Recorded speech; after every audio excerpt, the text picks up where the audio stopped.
चलो आगे बढ़े। हाँ तो मैं क्या बोल रहा था, calculate the work, calculate the amount of work done when force of F vector equal to 2xi plus 3y square j shifts a body from 0, 0 to 2, 1, 0, 0 to 2, 1। ठीक है, 10 लाइन छोड़ दे, 10 लाइन छोड़ दे।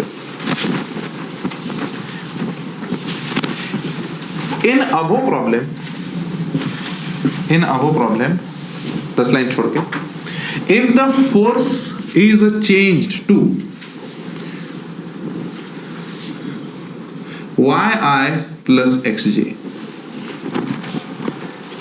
in above problem if the force is changed to yi plus xj, then calculate the new amount of work done,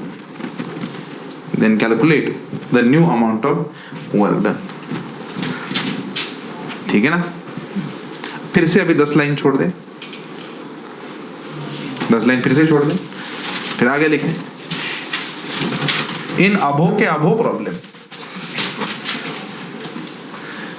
if force is changed to y square I, if force is changed to y square I, calculate the amount of work done, calculate the amount of work done। Correct everyone, clear. तो चलो एक एक problem solve करते, धड़ाधड़ सबके सब solve कर दो, है कि नहीं यार, क्या है उसमें वर्क डन निकालना कौन सी बड़ी बात है। तो चलो पहला हम लोग देखेंगे, क्या इस पॉइंट को बोलेंगे ए, इस पॉइंट को बोलेंगे बी, तो क्या डिस्प्लेसमेंट वेक्टर हमारे पास आएगा ए बी वेक्टर बराबर है क्या, तो क्या बी वेक्टर माइनस ए वेक्टर, तो हम लोग अगर माइनस करेंगे इसको तो ये आएगा 2i प्लस जे, क्या सबके लिए क्लियर, अरे बराबर है डिस्प्लेसमेंट वेक्टर आ गया, हमारे पास फोर्स भी है। अब मुझे बताओ क्या इसका वर्क डन जो आएगा, work equal to force into displacement, अरे हाँ कि ना, डायरेक्ट डॉट प्रोडक्ट लो आंसर आ जाएगा, बराबर डॉट प्रोडक्ट लो आंसर आ जाएगा ना, अरे डिस्प्लेसमेंट और फोर्स डॉट प्रोडक्ट लो आंसर आ जाएगा, सही कि गलत, गलत क्यों गलत, क्योंकि ये वेरिएबल फोर्स है और वेरिएबल का वर्क डन इतनी आसानी से निकलने वाला, वेरी गुड, अच्छी बात तुमको याद है। तो क्या सबसे पहले मुझे स्मॉल अमाउंट ऑफ वर्क निकालना पड़ेगा, ये फोर्स कौन कौन सी डायरेक्शन में, x और y, इसका मतलब मुझे x एक्सिस में वर्क डन लिखना पड़ेगा fx dx प्लस इंटीग्रेशन लिखना पड़ेगा fy dy। क्या अब मुझे लिमिट्स लगानी पड़ेंगी, हाँ चलो आ जाओ इंटीग्रेशन, हाँ लिमिट्स बताओ, किसकी लिमिट्स, x की लिमिट्स बताओ 0 to, वेरी गुड, यहाँ पे fx की वैल्यू बताओ 2x और यहाँ पे dx, का सबके लिए क्लियर, प्लस इंटीग्रेशन, अब y तो क्या 0 लोअर लिमिट अपर लिमिट, तो initial final, very good, fy बोलो 3y स्क्वायर, सही है, ये क्या हो गया dy, सबके लिए क्लियर। चलो अब इसको सॉल्व करेंगे, इसका इंटीग्रेशन कितना होगा 1, इसका इंटीग्रेशन 1 होगा, x है ना ये, तो x का पावर 1 है ना, तो क्या होगा 2 इंटू यहाँ पे bracket x square divided bye 2, ये अपर लिमिट ये लोअर लिमिट, प्लस सबके लिए क्लियर, ये 3, इधर बोलो क्या y क्यूब डिवाइडेड बाय 3, ये अपर लिमिट ये लोअर लिमिट, ये कैंसिल, ये कैंसिल, क्या अब अपर लिमिट रखनी चाहिए, अपर लिमिट मतलब 2 का स्क्वायर, लोअर लिमिट कितनी, लेकिन करने की जरूरत, तो क्या इसका सोल्यूशन आएगा 4, इसका सोल्यूशन आएगा बोलो 1, तो इसका मतलब क्या 5 जूल वर्क हुआ। तो बच्चे ने आसानी से प्रॉब्लम सॉल्व कर दिया, किसी को कोई प्रॉब्लम नहीं आया है ना, बच्चे ने देखा कि भाई साहब फोर्स वेरिएबल है, फिर वेरिएबल फोर्स को उसने इंटीग्रेशन से सॉल्व किया, फोर्स इंटू डिस्प्लेसमेंट मेथड से सॉल्व नहीं किया और आंसर आ गया, ठीक है। अब बच्चे को मैंने बोला ये ले, बच्चे बोला क्या बात है सर, इसको तो 2 मिनट में सॉल्व करता हूं, सेम बोलो फोर्स कांस्टेंट है कि वेरिएबल, सब लोग बोलेंगे कांस्टेंट है कि वेरिएबल, इसका मतलब क्या दोनों एक्सिस में इंटीग्रेशन करना पड़ेगा, चलो आ जाओ इंटीग्रेशन, क्या बोलोगे fx dx plus integration fy dy, very good. चलो आगे इंटीग्रेशन, fx कितना है भाई साहब, y बराबर ना, fx y है ना, dx किसकी लिमिट, x की लिमिट, हाँ x की लिमिट कितनी बोलो, 0 to हाँ प्लस इंटीग्रेशन, हाँ बोलो fy की वैल्यू कितनी है बोलो dy। अब यहाँ पे कितना ये 0 to इंटीग्रेशन आराम से हो सकता है, बोलो y का पावर कितना, इंटीग्रेशन क्या होगा y स्क्वायर बाय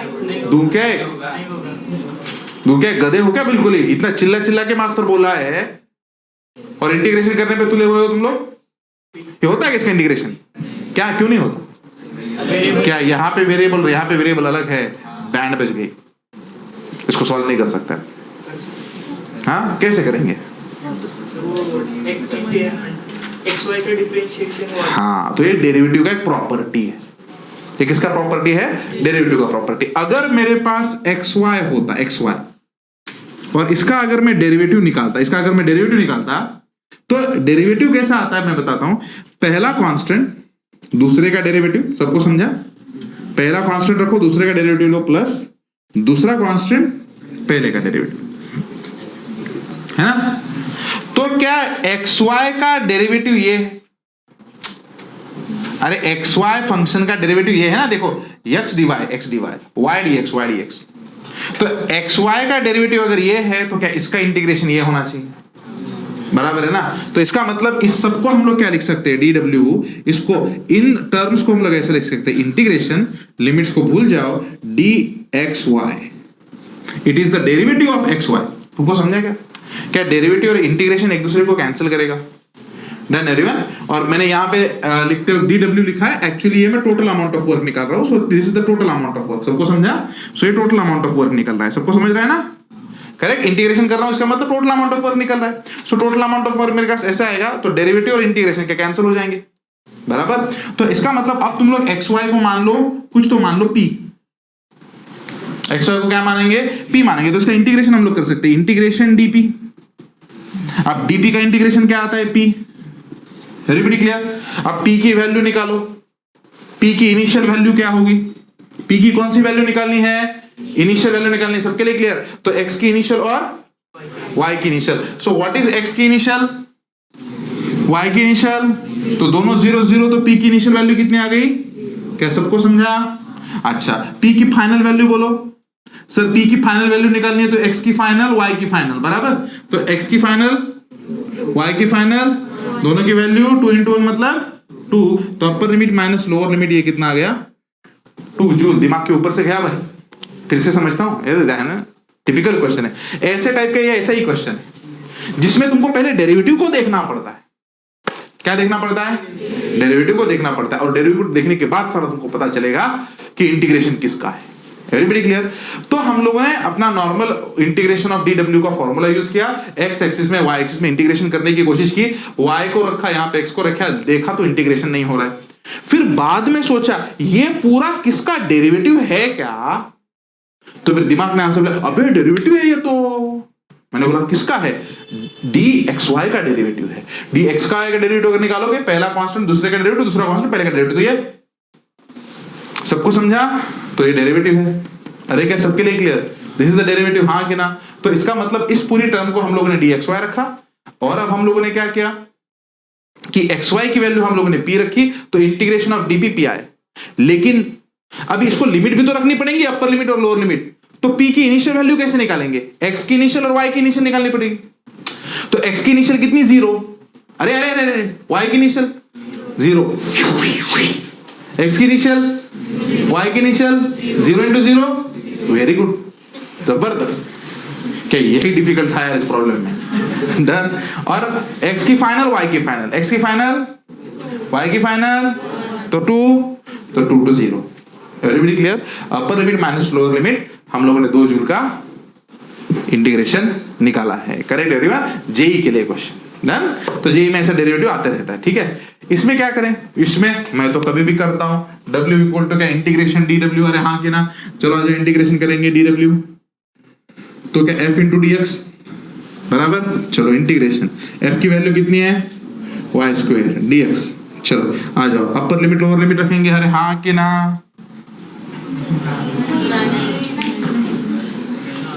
क्या प्रॉब्लम है?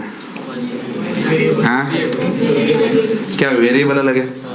अच्छा, ये किसका डेरिवेटिव है क्या? नहीं है, किसी का भी डेरिवेटिव नहीं है, हो ही नहीं सकता, पॉसिबल ही नहीं। Done everyone? तो ऐसे प्रॉब्लम को क्या करें?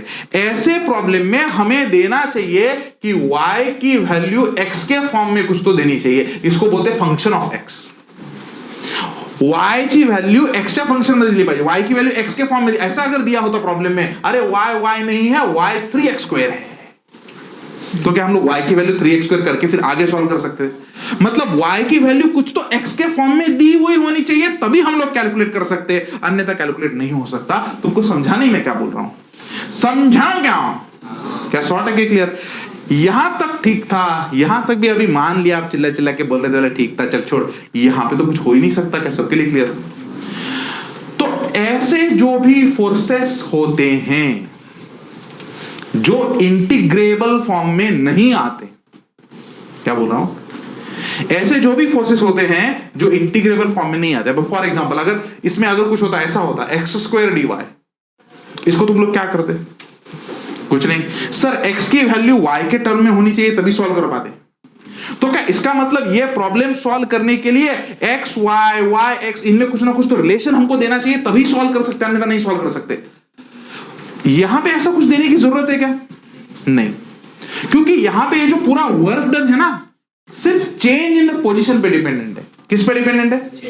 Change in the position. इसका मतलब ये बॉडी ऐसे सीधी गई क्या, कोई फर्क नहीं पड़ता, ऐसे गई क्या, कोई फर्क नहीं पड़ता, ऐसे गई क्या, कोई फर्क। तो ये बॉडी यहां से यहां तक कैसे गई वो हमें मैटर नहीं करता, हमें सिर्फ मैटर करता है चेंज इन द पोजीशन। इसलिए यहां पे इंटीग्रेशन हम लोग आराम से सॉल्व कर सकते हैं। ऐसे ही प्रॉब्लम्स में इंटीग्रेशन सॉल्व होता है जिनमें सिर्फ चेंज इन द पोजीशन लगता है। क्या सबके लिए क्लियर? अरे लेकिन ऐसे प्रॉब्लम में लिमिट और ये देने के बाद भी हम लोग इसको सॉल्व नहीं कर सकते, क्योंकि इनमें वेरिएबल में रिलेशन पता हुआ होना चाहिए। तो ऐसे फोर्सेस जो हैं, ऐसे फोर्सेस कसं काय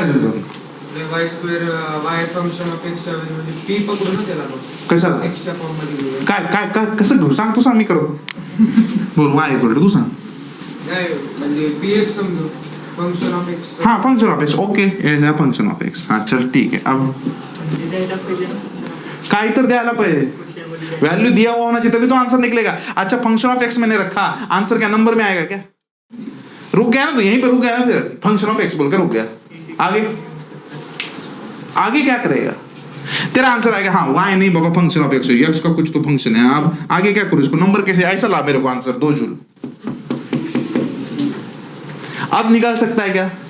तो उससे अच्छा आंसर ही अज्यूम करना 3 जूल। इस प्रॉब्लम का आंसर 5 जूल लगता है।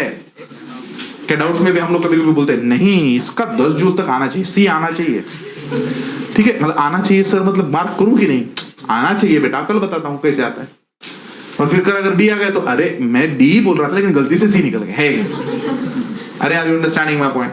तो इसका मतलब ये ऐसे फोर्सेस हैं जिन फोर्सेस का वर्क डन पाथ पे डिपेंड करता है। चलो जाने दो, कहानी बताता हूं। मैं क्या करा, एक मस्त सी गाड़ी की मैंने यहां से अपने गेट से गाड़ी की और तिरुपति गया मैं। जय क्या गोविंदा गोविंदा बोलता हूँ, हाँ तो गोविंदा गोविंदा गोविंदा, ठीक है। तिरुपति तक गए, ड्राइवर खुश था, बोले मत तिरुपति का ट्रिप तो क्या मस्त मजा आता है, लेकिन कैश ही कैश रहती ड्राइवर के पास, है ना। तो ड्राइवर लेके गया, ठीक है, फिर यहां से यहां तक लेके आया, वापस आ गए हम लोग। ड्राइवर ने बोला सर मैंने बहुत कार्य करा है, पैसा दे दो, लेकिन दिन रात सुबह शाम रहेंगी। बोले ओके ठीक है। बोले मैंने बोला चला आ जा, मैदान में आ जा तू। क्या हम लोग सिर्फ हॉरिजॉन्टल मूव हुए, वर्टिकल डायरेक्शन में मूव? इसका मतलब एक्स वाई प्लेन में मूव है सपोज, है ना। तो तूने कितना वर्क किया, dw that is equal to f into dx। What is the initial position? 0,0।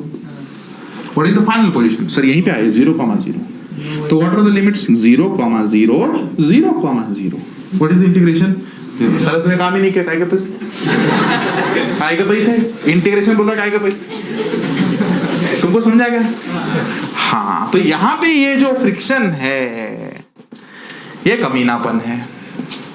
Friction में कैसे होता है आप देखो, ये मैं स्ट्रेट लाइन खींच रहा हूं बराबर, और मैंने ऐसी लाइन खींची, बोलो किसमें मैंने वर्क ज्यादा किया?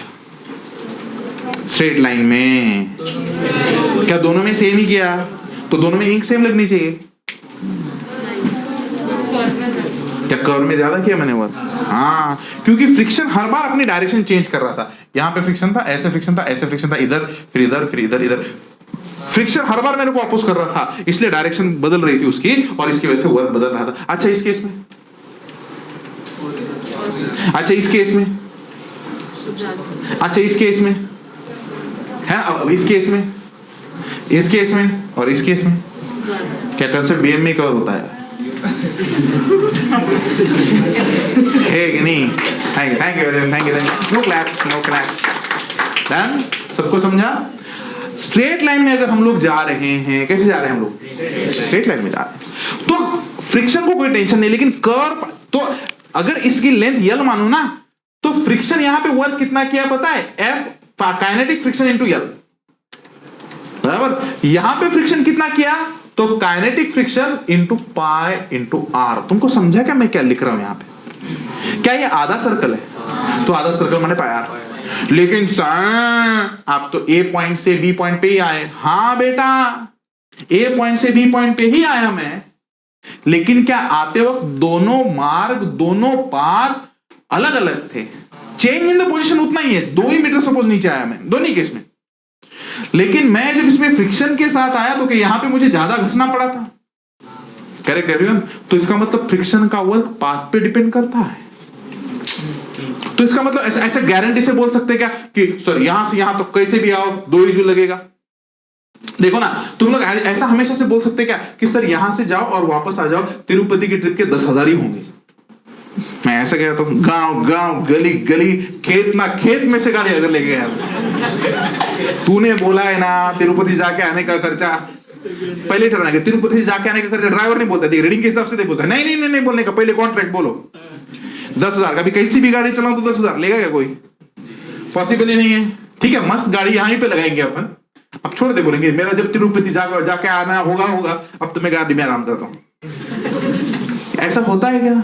नहीं, क्योंकि ये फ्रिक्शन का वर्क डन है, तो फ्रिक्शन का वर्क डन पाथ पे डिपेंड करता है। तो ऐसी मेरी 10-15 इनोवा है कि नहीं यार? ठीक है, लेकिन जब वो लिखेगा तो वर्क ऐसा लिखेगा, work that is equal to force of kinetic friction into यहां से यहां तक यल गया और यहां से यहां तक यल आया, तो यल प्लस यल मतलब कितना लिखेगा? 2l। इसका मतलब ये फ्रिक्शन का वर्क पाथ पे डिपेंड करता है। क्या सबके लिए क्लियर?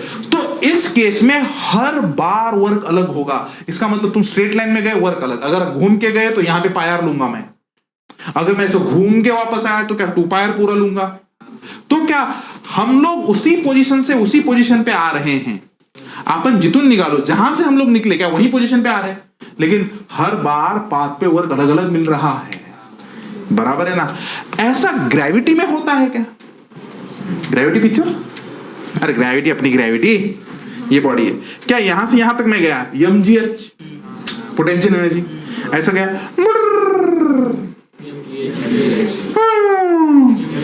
क्यों? क्योंकि ग्रेविटी की डायरेक्शन नहीं बदलती। ग्रेविटी नीचे ही रहती है ना। ग्रेविटी ऐसा गया तो डायरेक्शन ग्रेविटी कैसे हो जाएगी? Not possible. क्या ग्रेविटी हमेशा नीचे ही रहती है? तो तुम लोग किसी भी पाथ से जाओ, तुम लोग क्या बोलते सर ग्रेविटी के केस में आप ऐसे जाओ, आप सीधे जाओ या आप ऐसे जाओ, कोई फर्क नहीं पड़ता। क्या हम लोग सिर्फ हाइट के बारे में चर्चा करेंगे कि आप कितना ऊपर गए? तुमको समझ रहा है क्या?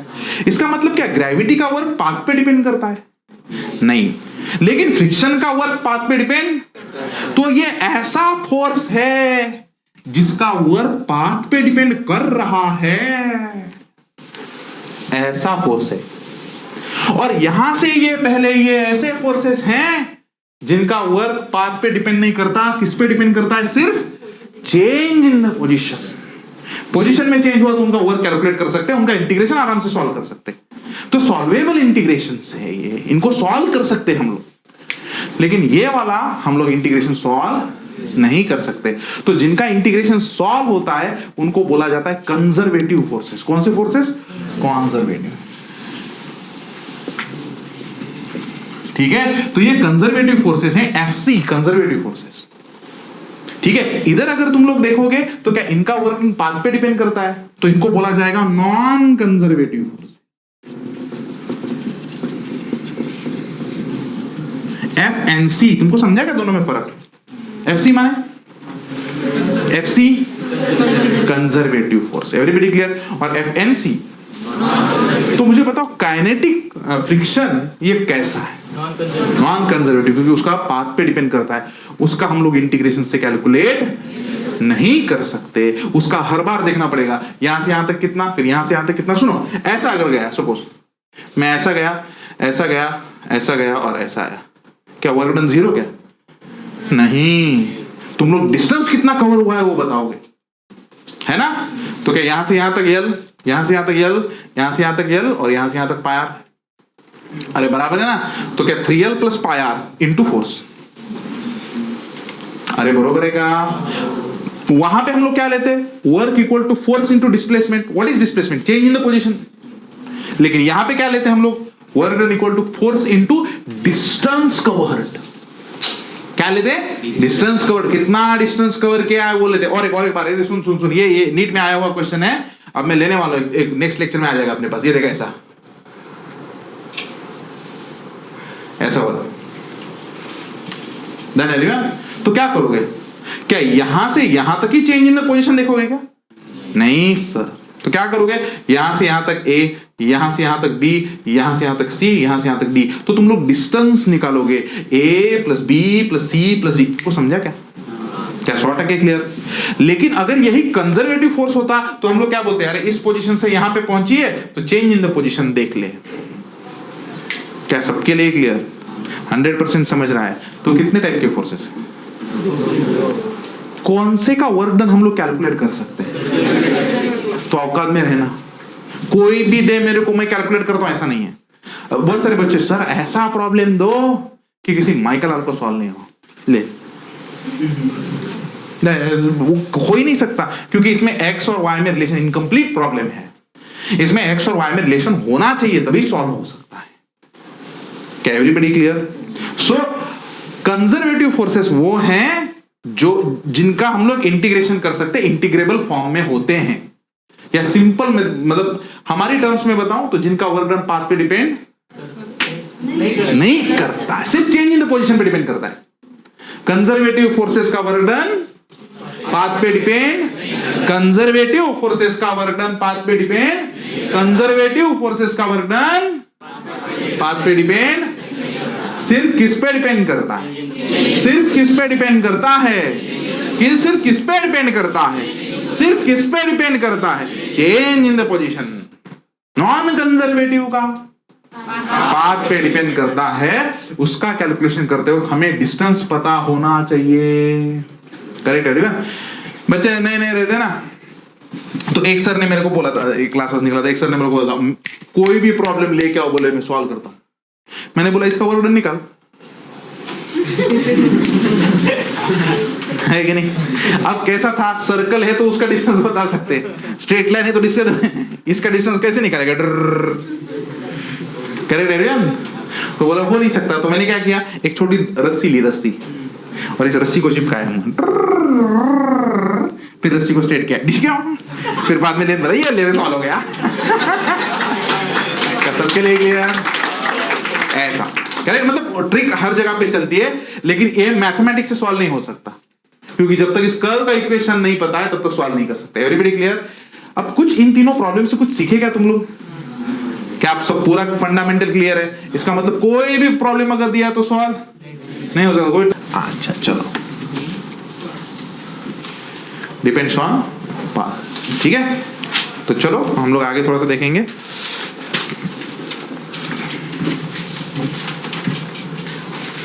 हाँ लिखो, work done by non conservative force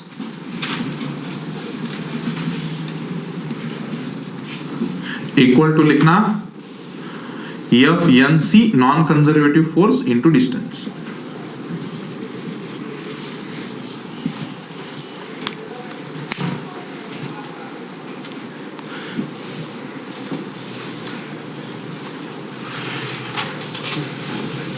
clear everyone? Examples of conservative forces, examples of conservative forces. पहला बता सकते हो कंजर्वेटिव फोर्स का कौन सा एग्जांपल है? Gravity, gravitational force, gravitational force. उसका फॉर्मूला पता है क्या रे ग्रेविटेशनल फोर्स का? mgh, gravitational force, Newton's law, gravitation force formula पता है क्या? G(m1m2 upon r square.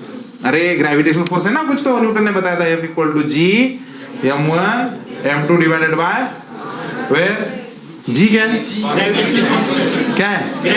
Gravitational force. उसको कुछ तो वैल्यू आता है 6.67 into 10 to the power -11 Newton metre square पर केजी स्क्वायर। वेरी गुड यार, क्या जबरदस्त है। तो लिख लो, है ना? अब पता है तो लिख लो। Gravitational force G(m1m2 upon r square. तुमको बहुत फिजिक्स पता है यार। यार मेरे को यही याद करने के लिए कम से कम आज का 3 से 6 बज गए थे, है कि नहीं? तो यही याद करते बेटा मैं सुबह, है कि नहीं?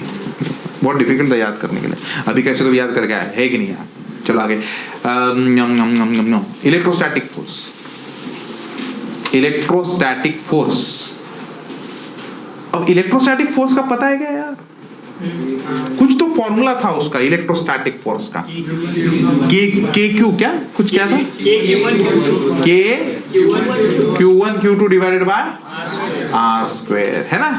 के बजाय मैं इसको सी बोलता हूं, है ना? के तुम लोग तो ये, या अगर हम लोग एयर में लिखते हैं इसको, किस में लिखते हैं?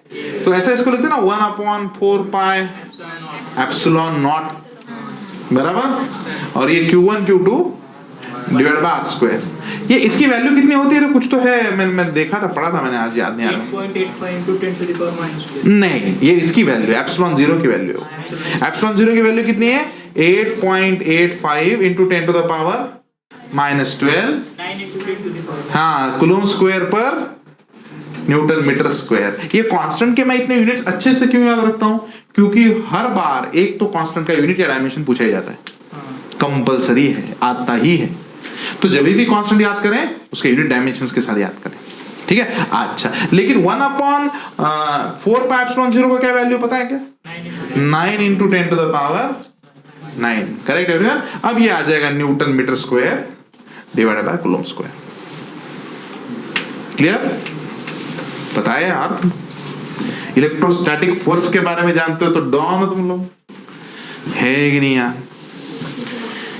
मुझे इससे ही याद करने के लिए 2 दिन लगे थे।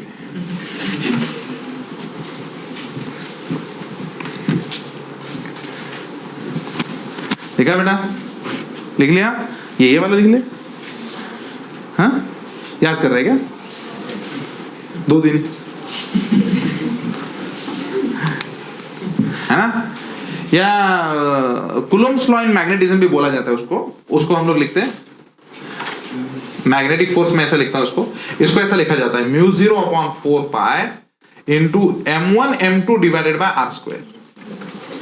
एक क्वेश्चन है छोटा, यहां पे m1m2 क्या है? मास। यहां पे क्या है? m1m2, हाँ, पोल स्ट्रेंथ उसको बोलते हैं। m1m2 को क्या बोलते हैं? वो ये मास की तरह नहीं है, क्या बोलते हैं उसको? Pole strength, correct everyone? और यहां पे भी ये μ0/4π की वैल्यू है 10 टू द पावर -7 हेनरी पर metre,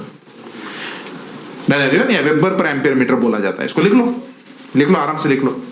so these are the examples of conservative forces. Conservative forces के एग्जांपल है। इसका मतलब इसका आंसर हम लोग इंटीग्रेशन से निकाल सकते कि नहीं निकाल सकते? निकाल सकते। तो इसका मतलब हम लोग ग्रेविटेशन को इंटीग्रेशन कर सकते हैं, इलेक्ट्रोस्टैटिक फोर्स को इंटीग्रेशन कर सकते हैं, और मैग्नेटिज्म को भी इंटीग्रेशन कर सकते हैं। अगर सपोज नहीं कर सकते तो क्या मस्त होता ना, डेवलप ही नहीं होता बेटा। इंटीग्रेशन कर नहीं सकते, छोड़ दो, करेक्ट एवरीवन? तो ये सिचुएशन हो जाती थी। इसका और कॉम्प्लिकेटेड बनता फिर फिजिक्स, और ऐसा अलग अलग लॉज, फिर और कॉम्प्लिकेटेड। फिर ये इंटीग्रेबल है इसलिए अच्छा है, सिंपल फिजिक्स है अभी जितना भी है। लिख लिया गया ये, डन एवरीवन? तो ऐसे Then examples of non-conservative force. Examples of non-conservative force.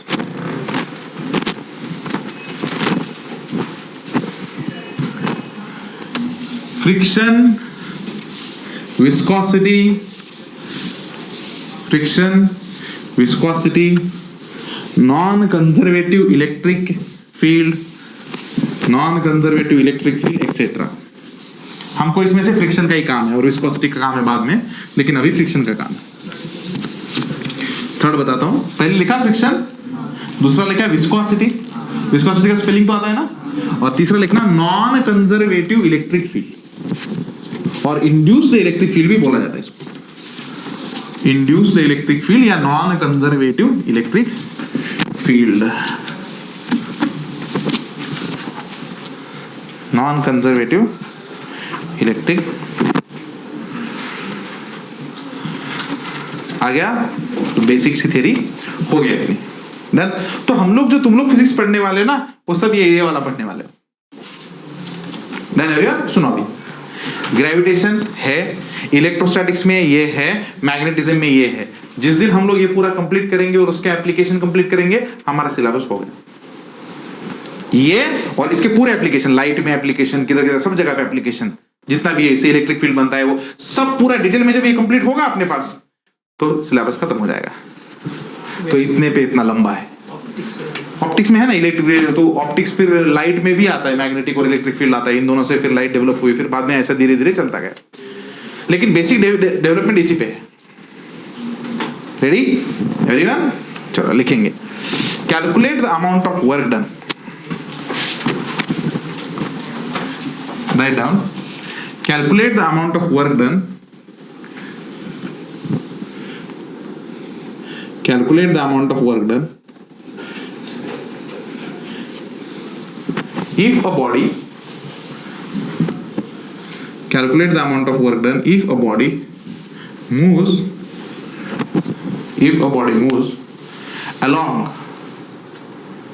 along half circle of radius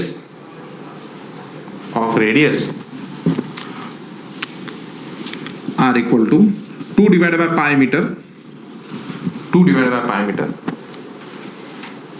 full stop. The coefficient of friction of the track mu k equal to 0.2, और ये फिर बॉडी का मास दिया है 2 किलो। डन है? ठीक है। मैंने ऐसे बोला था कि calculate the amount of work done by friction, ऐसा बोला है कि मैंने उसमें? नहीं, प्लीज उसमें मेंशन करना by friction, work done by friction. कैसा भी प्रॉब्लम ऊपर होना चाहिए। अगर प्रॉब्लम तुम लोगों ने नहीं लिखा तो तुम लोग फिर सिर्फ सॉल्यूशन लिखोगे तो कोई मतलब नहीं है, तो कुछ ना कुछ प्रॉब्लम होना चाहिए। उसके बाद में लिखना बाय फ्रिक्शन, बाय फ्रिक्शन लिखा, चलो आ जाओ। तो क्या ये बॉडी हम लोग आगे लेके जा रहे हैं ऐसे, तो क्या यहाँ पे आपको नॉर्मल रिएक्शन निकालनी पड़ेगी? बोलो नॉर्मल रिएक्शन कितनी होगी? क्या mg मतलब कितना? सब लोग बोलेंगे 20 न्यूटन, बराबर है। तो क्या काइनेटिक फ्रिक्शन हम लोग निकालेंगे? अच्छा, यहाँ पे स्टैटिक फ्रिक्शन होगा कि काइनेटिक? क्योंकि क्या बॉडी मूव कर रही है, ट्रैक पे मूव कर रही है, इसका मतलब कौन सा फ्रिक्शन? काइनेटिक फ्रिक्शन की वैल्यू कितनी होगी? म्यू के इंटू म्यू के की वैल्यू बोल, एन की वैल्यू बोल, इसका मतलब मल्टीप्लीकेशन बोल, 4 न्यूटन। क्या वर्क इक्वल टू होता है फोर्स इंटू डिस्प्लेसमेंट? अरे हाँ कि ना? ना मुन्ना, अब सोचना है कंजर्वेटिव है कि नॉन कंजर्वेटिव है। Non conservative, so non conservative का वर्क डन फ्रिक्शनल फोर्स है इंटू क्या है? डिस्टेंस है। क्या सबके लिए क्लियर? फ्रिक्शनल फोर्स कितना? 4। डिस्टेंस कवर्ड कितना? अगर पूरा सर्कल होता तो क्या 2 पाया? अरे पूरा सर्कल होता तो 2 पाया, आधा है तो पाया। इसका मतलब मैं यहाँ पे लिखूंगा पाई इंटू आर, इसको हम लोग लिखेंगे 4 पाई इंटू आर की वैल्यू 2 डिवाइडेड बाय पाई डिशुम, तो आ गया 8 जूल वर्क डन। करेक्ट है यार? और एक बात, ये वर्क डन प्लस आएगा कि माइनस? किसी भी इंस्टेंट पे देखो, क्या ये बॉडी का डिस्प्लेसमेंट आ गया, लेकिन इस पे एक्ट होना फ्रिक्शनल फोर्स। बॉडी पे फ्रिक्शनल फोर्स कहां पे? पीछे। तो दोनों में एंगल हमेशा कितना होगा? तो क्या यहाँ पे cos ऑफ 180 आ जाएगा भाई साहब, cos ऑफ, और cos ऑफ 180 की वैल्यू, इसका मतलब कितना आएगा, -8 जूल। समझा ही नहीं भाई, क्या शॉर्ट है, क्लियर, लिख डाल। क्या अब तक का वर्क डन जो हम लोग निकाल रहे थे और इस वर्क डन में कुछ फर्क है, कह रहे? हाँ, इसमें ज्यादा दिमाग लगाना पड़ता है, और भर भर के थोड़ी लिखाता हूं। Done everyone? अब सुनो, तो लोगों को पता चला, देखो अभी हमें पता चला, ठीक है, मान लिया हम ही साइंटिस्ट लोग हैं, क्या मैं इस बॉडी पे वर्क करता हूं, तो क्या इस बॉडी को मैं ऊपर उठाता हूं? हाँ, वर्क करता हूं तो ऊपर उठाता हूं। हाँ अच्छा, छोड़ना है, ऊपर उठाया, ठीक है ना, तो मैं ऊपर उठाया है, ओके, मैंने क्या किया, ऊपर उठाया। अब अगर मैं इस बॉडी को छोड़ दूं तो नीचे आएगी बॉडी। ये बॉडी अभी खुद से नीचे जाएगी क्या? नहीं नहीं, है ना। लेकिन जब हम लोग इस बॉडी को ऊपर उठाते और छोड़ देते तब बॉडी नीचे जाती होगी। तो क्या फर्क है ये ऊपर उठाए हुई बॉडी और नीचे वाली बॉडी में?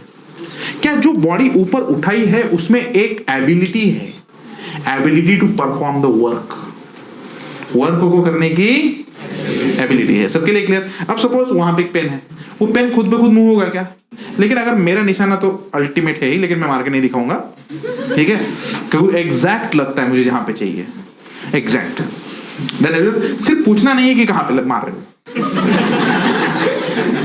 एग्जैक्ट लगता है, जिधर जिधर मेरा ही उधर ही लगता है। आंखें बंद करो कैसे वही पे लगता है। तो अगर मैं इसको फेंक के मारूं तो क्या इसके पास काइनेटिक एनर्जी आ जाएगी, और उसको जब वो मारेगा तो क्या वो परफॉर्म करेगा? तो इसका मतलब और एक क्वांटिटी फिजिक्स में आती है जिसका नाम है एनर्जी। जिसका नाम क्या है? एनर्जी, बराबर है, ठीक है। अब टोटल एनर्जी, मैकेनिकल, इसके बहुत सारे टाइप है, लेकिन हम लोग बेसिक चीज देखेंगे, बाद में ये डिटेल में डेवलप होता जाता है concept. Then everyone, what is energy? Energy is the ability to do the work or ability to perform the work. Everybody clear? Heading लिख लो, एनर्जी। बहुत ही बेसिक सी चीजें, एकदम बेसिक बेसिक चर्चा, कोई कॉम्प्लिकेटेड नहीं आज, एकदम शांति, एक थोड़ा सा कॉम्प्लिकेटेड हो गया है आज अपना, ठीक है। Energy, ability to perform the work, ability to perform the work is due to energy associated with a body, is due to energy associated with a body.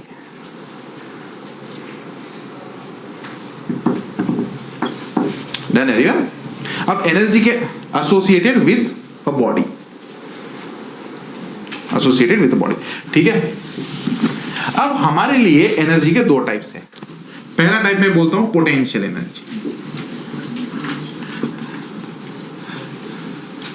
पहला टाइप क्या है भाई साहब? Potential energy. तुम लोगों ने पढ़ा होगा, इसको क्या बोलते हैं हम लोग? PE, potential energy. और दूसरी कौन सी? लिखना मत, जान दे। पोटेंशियल एनर्जी और काइनेटिक एनर्जी। काइनेटिक एनर्जी तो क्या, हाफ एम वी स्क्वायर, सबको पता है ना। हमको चर्चा करनी थी पोटेंशियल एनर्जी के बारे में। Done everyone? अब सुनो, पोटेंशियल एनर्जी के बारे में चर्चा करते हैं। क्या इस बॉडी में पोटेंशियल एनर्जी है? अभी इस बॉडी में पोटेंशियल एनर्जी है क्या? है। क्यों? जमीन से, ग्राउंड से ऊपर है। अगर मैं इस बॉडी को ग्राउंड पे रखूंगा तो उसमें पोटेंशियल एनर्जी है क्या? नहीं। Very good, very good, very good. हाँ, ठीक है, मस्त। तो ये हमारे लिए ग्राउंड है, बहुत बढ़िया। अब मैंने इस बॉडी को ग्राउंड पे रखा, बराबर। तुम्हारे हिसाब से इसमें पोटेंशियल एनर्जी कितनी है? वेरी गुड यार। What is potential energy? That is equal to 0। Excellent. अब सपोज हमारा कोई असिस्टेंट नीचे है, अब मैं इसको फोन करके पूछता अब इसमें पोटेंशियल एनर्जी है क्या? बोलेगा हाँ। बच्चे तो बोल रहे नहीं, पागल है क्या? मैं बोलता हूँ सही है यार, मेरा असिस्टेंट है, वही बोलेगा। क्या सबके लिए क्लियर है? तो सिचुएशन है कि भाई साहब इसके हिसाब से पोटेंशियल एनर्जी है, तो ये बोलेगा sir potential energy is not equal to 0। ठीक है, इसके ऊपर फ्लोर पे हॉस्टल है लड़कियों का, दो लड़की बोल रही है कुछ भी फिजिक्स पढ़ते बोलेंगे, अरे हाँ गिना, क्यों? अरे ये बॉडी मेरे से नीचे है ना भाई साहब, तो उसमें नेगेटिव पोटेंशियल एनर्जी है, उसने अपनी पोटेंशियल एनर्जी को लॉस किया है। अगर बॉडी को 0 पोटेंशियल एनर्जी होती तो ये बॉडी मेरे पास होती, मेरे हाइट पे होती, लेकिन ये बॉडी मेरे हाइट से नीचे है, इसका मतलब ये 0 पोटेंशियल से नीचे, इसका मतलब पोटेंशियल एनर्जी नेगेटिव है। अब मुझे बताओ इसमें से सही कौन बोल रहा है? तो तीनों सही बोल रहे हैं, इसका मतलब फिजिक्स में ऐसा थोड़ी बोलते तीनों के तीनों सही है। क्या तीनों अपने अपने रेफरेंस में सही है? तो इसका मतलब पोटेंशियल एनर्जी का मतलब ऑब्जर्वर पे डिपेंड करता है। तो अगर मैंने तुम्हें पूछा what is potential energy at this point, बता नहीं सकते तुम लोग। बेसिकली तुम कहां पे वो मैटर करता है। तो पोटेंशियल एनर्जी का अपने आप में कुछ मतलब है क्या? What is potential energy at a point, इसका कोई मतलब नहीं। ये भी ऐसा ही प्रॉब्लम हो गया जिसको कोई सॉल्व नहीं कर सकता। उसके लिए ये बोलना है, उसको पूछना पड़ेगा अच्छा तो इस बॉडी को कौन देख रहा है, पूछना पड़ेगा ना। तो उसके हिसाब से हम लोग पोटेंशियल एनर्जी का कैलकुलेशन करेंगे। तो इसका मतलब पोटेंशियल एनर्जी कितनी, ये बात अपने आप में बेवकूफी भरी बात है। कौन पूछ रहा है इस पे डिपेंड करता है। Everybody clear? तो चलो अब आगे से इसकी वैल्यू लेंगे हम लोग, ठीक है ना। पोटेंशियल एनर्जी का फॉर्मूला तुम्हें पता है, ठीक है ना। अब हम लोग इसकी वैल्यू लिखेंगे। इसका हाइट हम लोग बोलेंगे यहां से b, ये हाइट b, ये बोलेंगे a। तो क्या इस यहां पे पोटेंशियल एनर्जी 0, यहां पे पोटेंशियल एनर्जी कितनी, mgb। क्या ये ऊपर देख रहा है, तो इसके हिसाब से पोटेंशियल एनर्जी पॉजिटिव। तुमको फॉर्मूला पता है इसलिए मैं लिख रहा हूं, बाद में अभी मैं डिटेल में बताऊंगा ये कैसे है, करेक्ट। हाँ, अगर हम लोग इसके बारे में चर्चा करें तो ये बोलेंगे नहीं मेरे हिसाब से पोटेंशियल एनर्जी कितनी है, -mga। इसने माइनस क्यों लिखा, क्योंकि इसके लेवल से नीचे है। Very good, very nice. तो हम लोगों ने क्या बोला, अरे चलो जान दो जो भी है, करेक्ट एवरीवन। अब मैंने इस बॉडी को टिक टिक टिक टिक एक्स से उठाया। मैंने इस बॉडी को कितने से उठाया, एक्स से उठाया, करेक्ट एवरीवन। तीन ऑब्जर्वर है अपने पास, ध्यान देना, अच्छे से ध्यान देना, ठीक है। तो तीन ऑब्जर्वर अपने पास, तीनों भी देख रहे बॉडी हवा में जा रही। पहले तो कंफ्यूजन में, अरे ऑटोमेटिक कैसे जा रही है हवा में, तो ठीक है मैंने बोला। लेकिन अब देखो ये तीनों भी कैलकुलेट कर दे, ठीक है। मैंने इसको बोला अरे change in the potential energy कितना है, मैंने इसको क्या बोला, पोटेंशियल एनर्जी में चेंज कितना है। Everybody clear? सर इसने बोला सर इनिशियल पोटेंशियल एनर्जी 0 थी मेरे हिसाब से, फाइनल पोटेंशियल एनर्जी कितनी है मेरे हिसाब से mgx। तो चेंज इन द पोटेंशियल कितनी है मेरे हिसाब से, फाइनल माइनस, तो वो कितना निकलेगा mgx। ये बोलेगा सर इनिशियल पोटेंशियल mgb है मेरे हिसाब से, final potential mgb plus x है मेरे हिसाब से। What is the change in the potential energy, mgx, बराबर है ना। इसको पूछा, वो ये बोली मेरे हिसाब से -mg है, फाइनल पोटेंशियल एनर्जी मेरे हिसाब से कितनी है, -mg a माइनस x, बराबर है ना, a माइनस। तो what is the change in the potential energy, final potential energy minus initial potential energy. तुमको समझ रहा है ना, what is final potential energy, -mg a minus x, सबको समझ रहा है ना, माइनस ये फिर से माइनस प्लस, सबको समझा क्या। और यहां पे आएगा mga। तो क्या यहां पे प्लस mga है, क्या यहां पे माइनस mga है, तो क्या माइनस माइनस, इसका मतलब कितना आ जाएगा। तो लोगों ने सोचा कि पोटेंशियल एनर्जी इनिशियल कुछ भी रहे, फाइनल कुछ भी रहे, क्या हर एक बच्चे के लिए पोटेंशियल एनर्जी फाइनल अलग अलग चीज है, हर एक बच्चे के लिए इनिशियल पोटेंशियल एनर्जी अलग अलग चीज है। लेकिन बच्चा जब change in the potential energy का कैलकुलेशन करता है तो आंसर सबका एक ही आता है। तो सेंस कौन सा सही है, मतलब कौन सा वर्ड ज्यादा अच्छा, पोटेंशियल एनर्जी इतनी अच्छा बोलना कि change in the potential energy है ये बोलना अच्छा, क्योंकि change in the potential energy तुम दुनिया जहान में कहां पे भी रहो, change in the potential energy बदलने नहीं वाली। लेकिन अगर हम लोग ऐसा पूछेंगे कि पोटेंशियल एनर्जी कितनी है, तो क्या अपने आप में एक क्वेश्चन मार्क रेज करता है, यार तू कहां पे खड़ा है, हमको क्या पता। तो चेंज पोटेंशियल एनर्जी कितनी हमको पता नहीं। हाँ, लेकिन अगर हम लोग सभी पूरा फिजिक्स अगर change in the potential energy के बारे में लिखे तो कोई भी माइका लाल है साला आंसर वही निकालेगा, तुमको समझा नहीं।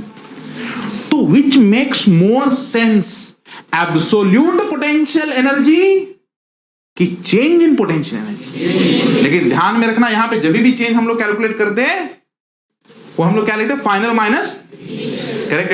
एंड पोटेंशियल एनर्जी कौन सी एनर्जी है, potential energy is the energy acquired by the body due to its position, due to its, हाँ very good very good, due to its position.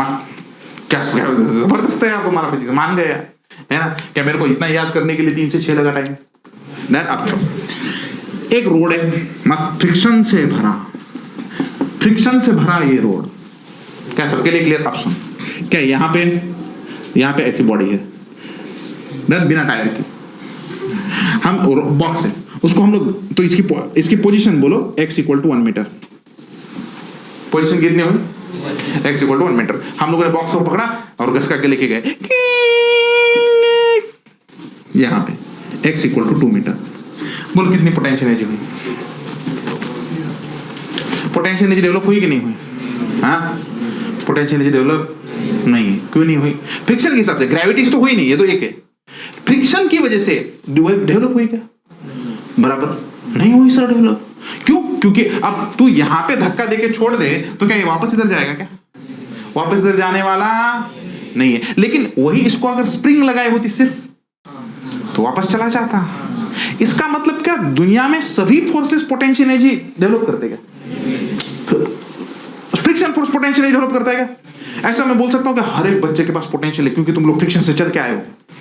तुम लोग अगर उड़ जाओगे तो जुपा गायब हो जाओगे यहां से, क्योंकि तुम में एनर्जी। ऐसा थोड़ी होगा यार, या घर से चल के आया, अब क्लास तक चल के आया ना, तो बाद में चलने की जरूरत नहीं, सिर्फ ऐसा खड़ा रहो घर पे चला जाएगा। ऐसा ग्रेविटी के साथ है क्या?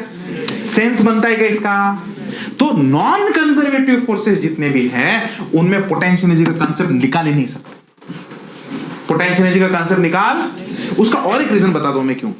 क्या नॉन कंजर्वेटिव फोर्स, ध्यान से सुनना, ये अब उन्हीं बच्चों के लिए कि जब अब 160 170 क्रॉस करना है उनको, नहीं मेरे को तो 90 बस है कि नहीं, क्योंकि बाकी के 10-15 मार्क तो इधर उधर से आ जाएंगे, है कि नहीं? देख रहा नहीं है इधर उधर, वो नहीं आता सीक्वेंस, वो पेपर अलग रहता है, ओरिजिन अलग रहता है पेपर का, तो दूसरे का देख के कॉपी नहीं करना है नीट में, बोर्ड में होता है चल जाता है। क्या सबके लिए क्लियर? अब देख सुन, तो एक तो रीजन ये हो गया कि non conservative force potential energy develop नहीं कर रहा। उसका दूसरा रीजन मैं बताता हूं। क्या यहां पे देख, हम लोगों ने अभी क्या कांसेप्ट बनाया, पोटेंशियल एनर्जी इंपॉर्टेंट है कि change in the potential energy important है? तो इसका मतलब यहां पे change in the position important है ना। अरे चेंज इन द पोजीशन है तो ही change in the potential energy है। अब बता, कंजर्वेटिव फोर्सेस के लिए चेंज इन द पोजीशन कुछ मैटर करता है क्या? क्या उसको पाथ मैटर करता है? नॉन कंजर्वेटिव फोर्सेस के लिए क्या मैटर करता है? चेंज इन द पोजीशन की path followed by the body, उस पर इंटीग्रेशन डिपेंड करता है। तो क्या हर एक बात के लिए क्या हम लोग अलग अलग पोटेंशियल एनर्जी लिखेंगे क्या? तो हर बार अलग अलग आंसर आएगा हमारा। तो साइंटिस्ट ने क्या बोला, अरे भाई साहब नॉन कंजर्वेटिव फोर्सेस के लिए पोटेंशियल एनर्जी नहीं है। पोटेंशियल एनर्जी किसके लिए? सिर्फ कंजर्वेटिव फोर्सेस के लिए। इसका मतलब gravitational field, magnetic field, electrostatic field, फिर बाद में स्प्रिंग, इनके लिए तुम लोग आराम से पोटेंशियल एनर्जी लिख सकते हो। लेकिन इसके लिए नॉन कंजर्वेटिव फोर्सेस के लिए पोटेंशियल एनर्जी का कांसेप्ट बना ही नहीं है, सिर्फ वर्क का कांसेप्ट बना है। तुमको समझा क्या सॉर्ट है? क्लियर? पोटेंशियल एनर्जी,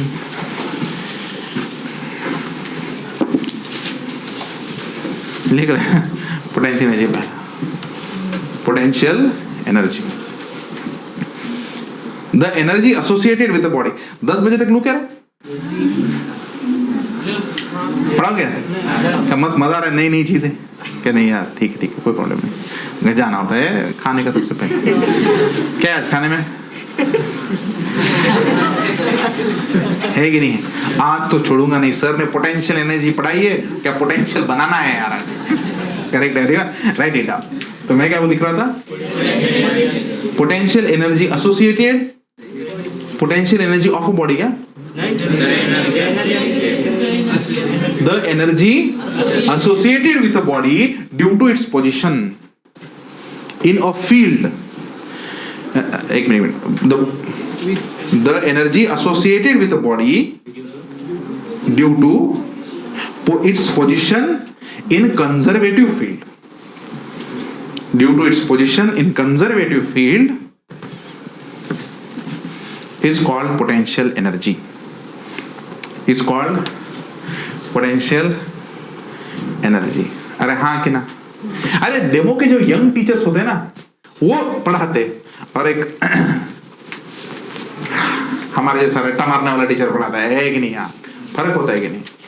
छोटी छोटी चीजें हम लोग छोड़ते नहीं है क्या? इसी वजह से हम लोगों ने बहुत सारे प्रॉब्लम में फर्क गिर जाए।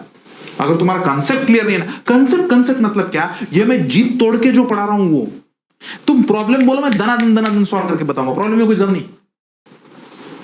लेकिन जो मैं जीत तोड़ के तुमको पढ़ा रहा हूं, विजुलाइज करके तुमको पढ़ा रहा हूं, इसको बोला जाता है कंसेप्ट। तो ऐसे बोला जाता है कॉन्सेप्चुअल टीचिंग है। मतलब क्या ये? इतना भाई मेरा कंसेप्ट क्लियर होगा तो मैं तुमको बताऊंगा ना, नहीं तो मैं क्या बताऊंगा? There is a formula for potential energy mgh। फिर प्रॉब्लम लूंगा 5 मास देके, g देके, h देके, फिर h1 h2 देके अलग अलग। सर ने पोटेंशियल एनर्जी पढ़ाया क्या? पढ़ाया। प्रॉब्लम लिए कितने लिए? 5 लिए। हमारे मास्टर ने 2 ही लिए, लेकिन क्योंकि साला पूरा कॉन्सेप्ट इसमें बोल दिया उसने, ये बताने की कोई जरूरत नहीं है, ये बताने की आइटम है बिल्कुल करेक्ट है। लिखो potential energy is only defined for conservative field. Potential energy is only defined for conservative field. क्या मैंने सही बोला था? आज का लेक्चर जो डुबाएगा उसको लटकाना पड़ेगा। सही बोला था, क्योंकि अब आज का अगर तुमने डुबाया फिर बाद में तो मेरे को पूछोगा नॉन कंजर्वेटिव का पोटेंशियल एनर्जी लिखा ही नहीं, तो क्या उसको खिड़की से बाहर ही धक्का देना चाहिए? है कि नहीं यार? Correct, done. Potential energy is only defined for conservative field. Next, there is no meaning, ऐसे लिखो, there is no sense, there is no sense in stating बताओ, in saying, there is no sense in saying potential energy of a body। सिर्फ body की potential energy बोलने में ऐसा कुछ sense बनता है क्या? Because potential energy depends on frame of reference. Potential energy depends on frame of reference. यार आज तो क्या मजा आ रहा है मेरे को पढ़ाने, और पढ़ाऊं तो जान दे यार, छोड़। Potential energy depends on frame of reference, ठीक है? It makes more sense to perform the calculation. क्या इंग्लिश है मेरी? It makes more sense to perform the calculation on the basis of change in potential energy, on the basis of change in potential energy। तो तुम लोग लिख सकते हैं दोस्तों, change in the potential energy हमारे लिए ये इंपॉर्टेंट है, and change in the potential energy is potential energy final minus potential energy initial. Thank you for the music effect. Done. हाँ, potential energy final minus potential energy initial लिखो, final minus potential energy initial. क्या सबको समझा? आगे बढ़े।